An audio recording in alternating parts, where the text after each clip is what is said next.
তোমাদের এই বরেলি মাছের রেসিপি ভালো লাগলে লাইক শেয়ার কমেন্ট সাবস্ক্রাইব করে দিবে।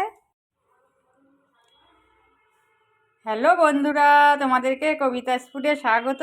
আজকে করব বরেলি মাছের চচ্চড়ি। মাছটা দিয়ে হলুদ লবণ মেখে মাছটা ভেজে নিচ্ছি। মাছগুলো আমি উল্টে দেবো। মাছগুলো ভাজা হয়ে গেছে, নামিয়ে নেব।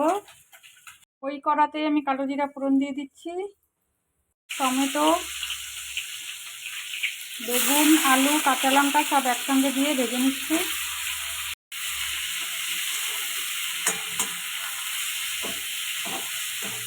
পরিমাণ মতো লবণ দিয়ে দিচ্ছি। হলুদের গুঁড়ো, জিরার গুঁড়ো, লঙ্কার গুঁড়ো, 1 চামচ আদা দিয়ে দিব। 1 চামচ আদা বাটা, জিরার গুঁড়ো, অল্প লঙ্কার গুঁড়ো দিয়ে দিয়েছি একসঙ্গেই। এগুলো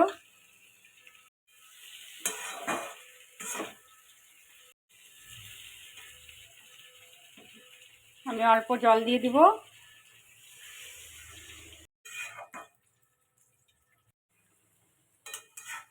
আমার বরেলি মাছের চচ্চড়ি হয়ে গেছে, নামিয়ে নেব। বরেলি মাছের চচ্চড়ি একটা ডিশে নিয়ে নিয়েছি। আর তোমাদের এই বরেলি মাছের রেসিপি ভালো লাগলে লাইক শেয়ার কমেন্ট সাবস্ক্রাইব করে দিবে।